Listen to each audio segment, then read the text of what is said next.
WNYU FM, Glitter and Gold. John Fox talking with the last remnants of the New York Dolls, the Heartbreakers. Billy Rath, say hello, Bill. Hello.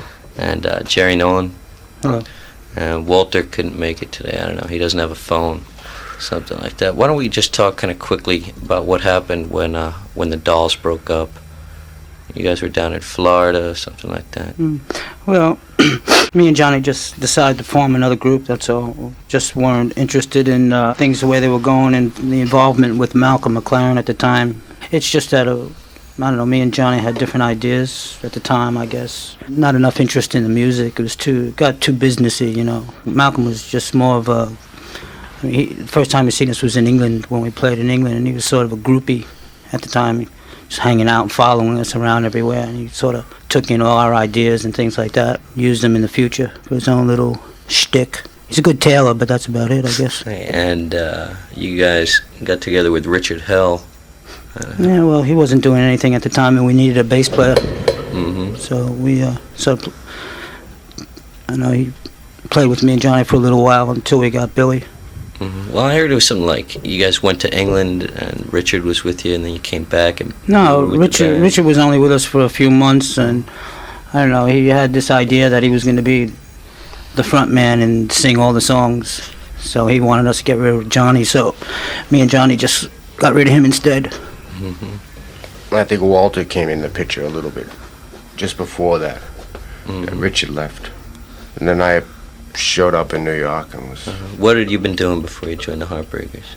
I was fooling around down in Florida for a while and hanging out in Boston before that. Where are you from originally? Boston area. Boston. I was an army brat, so I just traveled around with my father.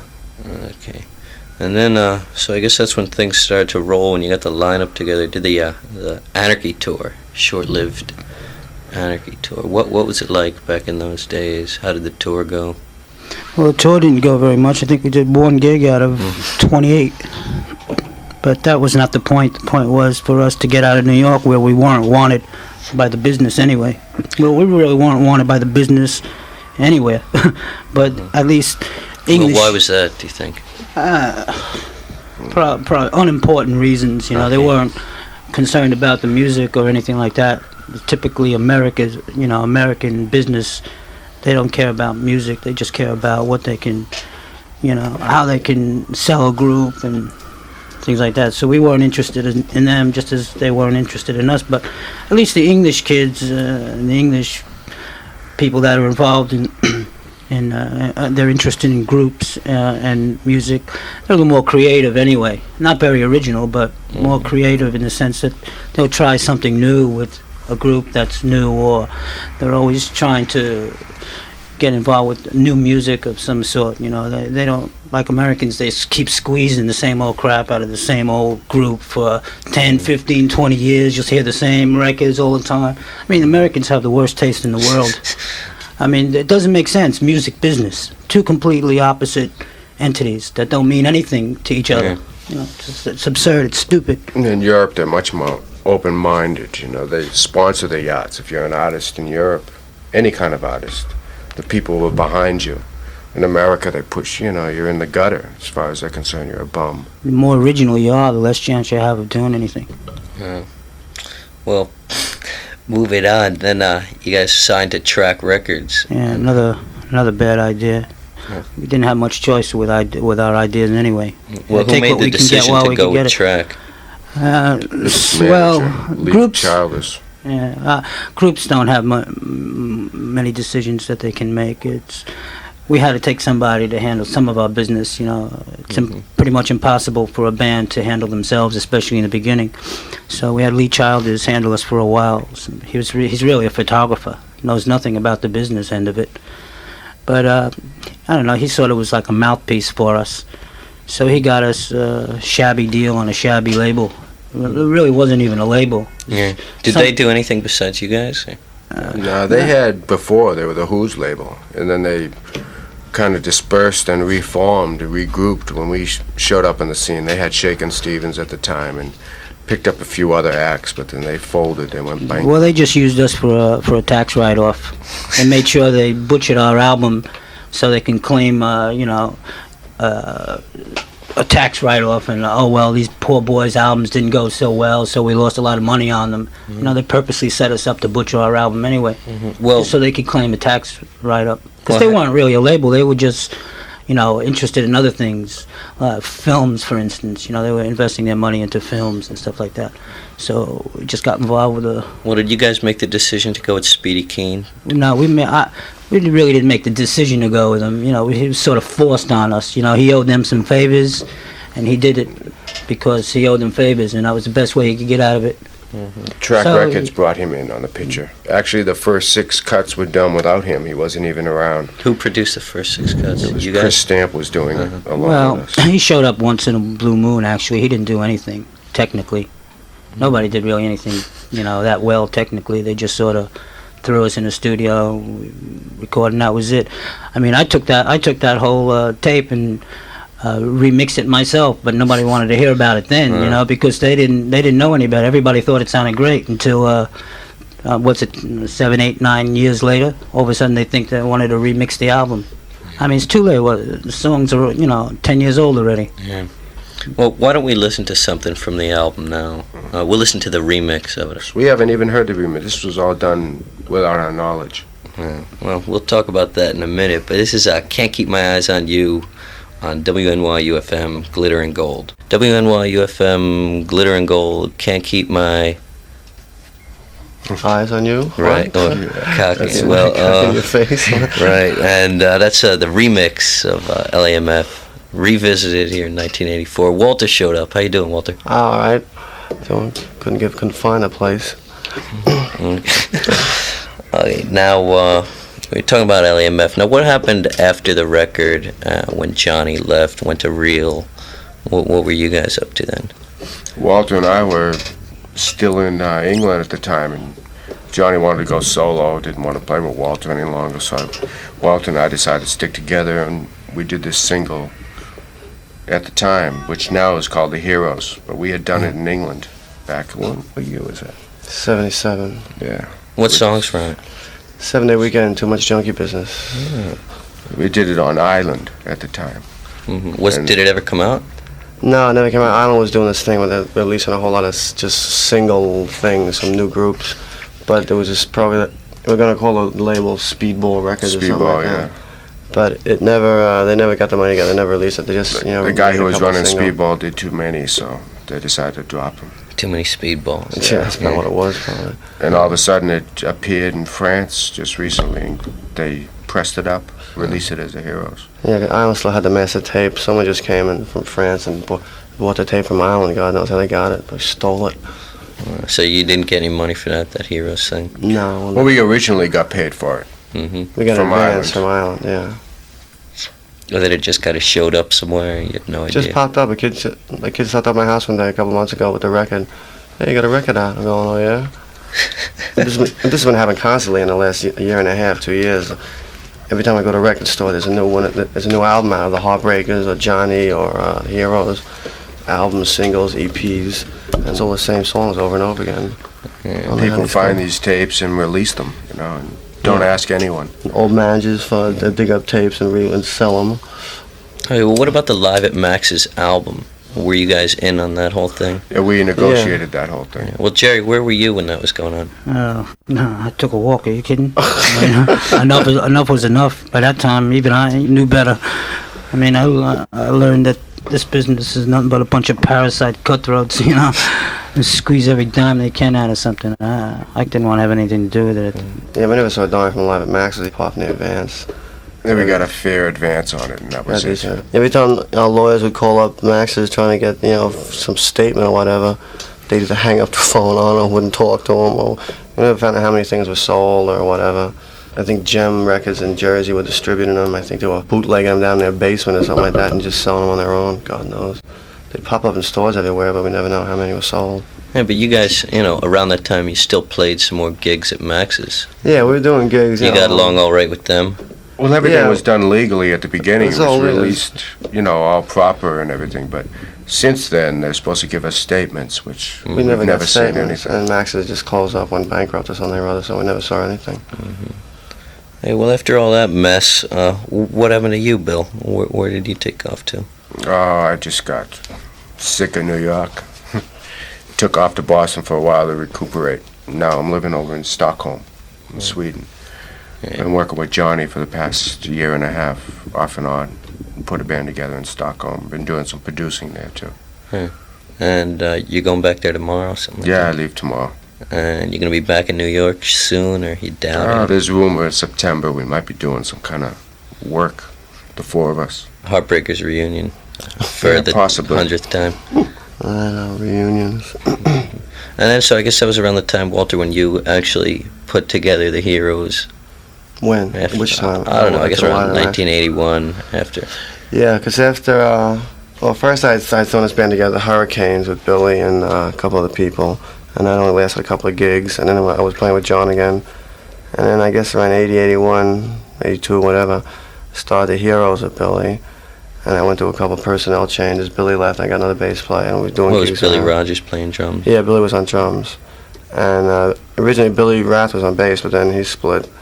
We did a single before. Yeah, we do a single. I have a tape of it actually home, and it's stuck up. And Jimmy Miller produced it. But we never got the money to get it out of the cutting studio. So What it's still songs did you do on it? Crazy Little Baby Oh. and That's the and best Turn It Waldo On. song. Oh yeah, do you like that? Yeah, that was a single. I have tapes of it, but we never got the money together to. We put it to Sterling Sound and have it mastered, cut or whatever they call it, mastered.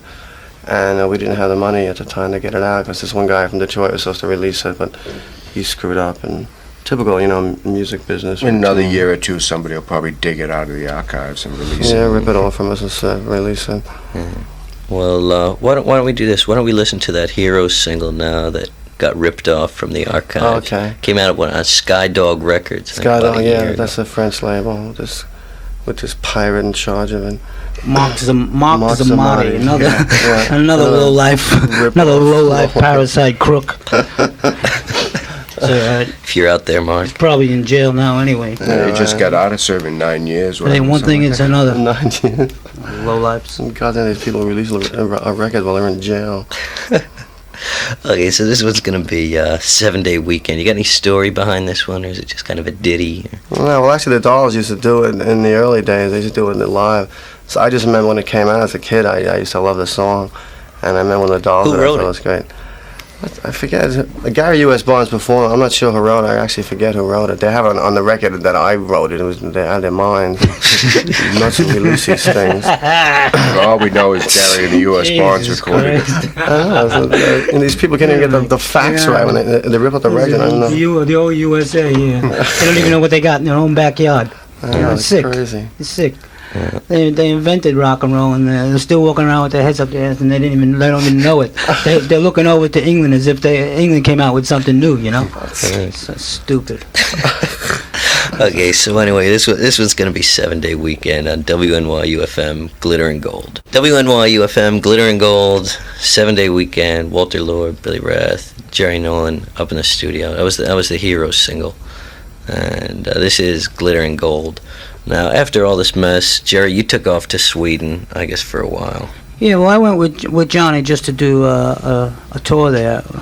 It turned out to be actually a lot of fun. Playing with Johnny is one thing; is never boring. Mm-hmm. That's Might not at be least fun, something but to look never forward to. boring. It's always a lot of fun anyway, Lately, it's if been a lot nothing of else. Yeah, But yeah, we just went there to do a small tour, and Johnny ended up going after the tour. He just went to England for a while, and came back to New York, and then I just stayed there for a little over a year and a half. Mm-hmm. You put together a single out there, didn't you? Solo Well, single. I just did an old song of ours. That's all. It was nothing new or anything different or anything like that. Now, Sylvain played on that record. Was he Yeah, over there with you? No, I happened to just bump into him there because he was there doing a gig. But I mean, I didn't send for him anything like that. Mm-hmm. Do you get along with Sylvain now? Or? Well, I don't really see him that much. I He's get doing along with funk anybody if stuff I now. bump into him for 5 minutes. Mm-hmm. But Well, in the middle of June. I hardly see any of those guys except What about- of course for Johnny. Yeah. What about David? Do you guys? No, see, it's basically musical. Musically, me and Johnny have always been pretty much alike, and always like playing together. That's basically why we're together. But the rest of the guys, we don't have that much in common musically. This is probably the reason why we never stayed together. Jerry and I are going back. Johnny's doing a tour. We're doing a tour of France and Spain and Scandinavia in June. And we just found out he asked Sil to come along with us. So he's going to be the other guitar player. What about you, Walter? I'm sort of in New York. I have a job and stuff like that. I didn't really want to leave New York unless it's He wants to keep an eye on all his money down in You working on Wall Street? Yeah, I have a job down on Wall Street and brokerage type stuff. It's not, yeah, 'cause I went over to Europe in March and played with John. You know, we did a little tour of France and England with us. But the thing is, you know, I don't want to leave for any length of time unless it's secure. Because playing with John before, you know, you play with him, you know, make some money for a little while, and then like you have a fight and he gets mad at you and he fires you or something like that. So I'm stuck in Afghanistan with no plane ticket and no way to get home. No money. We actually did a new live album too while we were together in London. Then it's not really a band. It's just, you know, Johnny's doing a tour and, you know, he's hiring, you know, us to back him up more or less in a sense. Yeah. If it was the Heartbreakers, I'd do it. But if it's just, you know, going there for, you know, $100 here and there or something like that, it's not really worth it. I didn't want to be a backup man to him, so. You know, he doesn't want to have a band, Johnny. He wants to be a solo artist. Mm-hmm. But he's Yeah, I see on the new the remix saying it's Johnny Thunders. Right, yeah, and the I know. That's Heartbreakers. all that management. His Yeah, well, management that's all, talks him you into know, that that's shit. all that phony commercial bullshit. You know, anybody, you know, that's just another reason to make a buck. You know, I mean, it's not like musicians or the artists have anything to say about it. Especially the less you're together. If you're not together as a unit, people will walk all over you. If you're Right. together as a unit, as a fist, you know, you can kick ass instead of getting your ass kicked. You know, Bill, you said you guys recorded an album on that tour that you just did. Are there going to be any new songs on that? No, it's the same It's old. just, I don't know what songs got on the album. Do you know what songs got on the album, Joey, from the gig? Same old stuff. Yeah, you know, we didn't like do any new stuff or trying to rehearse. See, Yeah, John knows that the only band that, you know, is any good is the four of us, but until he comes to realize that it's got to be a band and not just one guy and his backup musicians, it's never going to work. Nothing's ever going anywhere. You know, it always seems to be that certain type of combination that always makes a great band a great band. You know, I think the Heartbreakers was the greatest bands I've ever seen in my life, and I was glad to be a part of it. But it takes a certain combination for certain talent to come out of a person, a single artist, and without that certain combination, you know, you're just a run-of-the-mill band or a run-of-the-mill musician. You know, no matter how good, bad, or indifferent or original you are, it's not important. It's just that certain combination that It's that makes it magical happen. thing, yeah. Yeah, well, when are we going to see that new record with old songs? I don't know. When's it coming out? The new record with old songs should be out within 2 months. The It's on live? ABC, the live album you're talking about. Yeah, it was just, Yeah. You should guys be out getting in any about money 2 for months. that? We got an advance Yeah, we for got a little bit of it, and advance, we've got yeah. proper contracts to get the yeah, we'll get royalties royalties. off it. Yeah, this is finally being done legitimate, so supposedly. We'll have to wait and see if I get ripped off on that too somehow.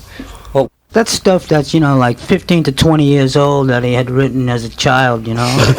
And, you know, none of us would do it because it was too boring to do live, you know. So he got it off his chest and put it on a record by himself with hired musicians, that's all. You know, as far as rock and roll music, you know, it has nothing to do with rock and roll music. It's just, you know, just some poetry jive, you know, that he fiddled around with, you know, that he recorded one day.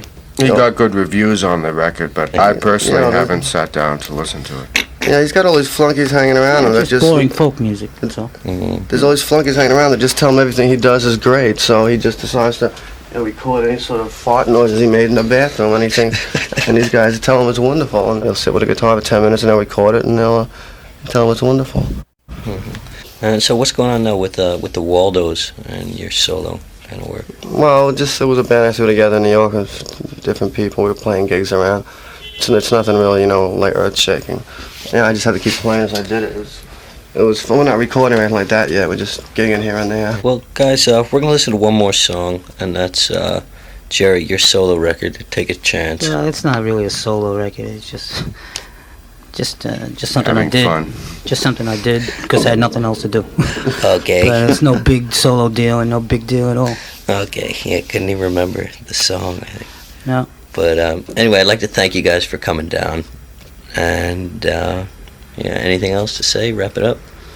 We'll see you all in the future some way or other. Yeah, we'll all be Some hanging form. out. the rock and roll world for a while.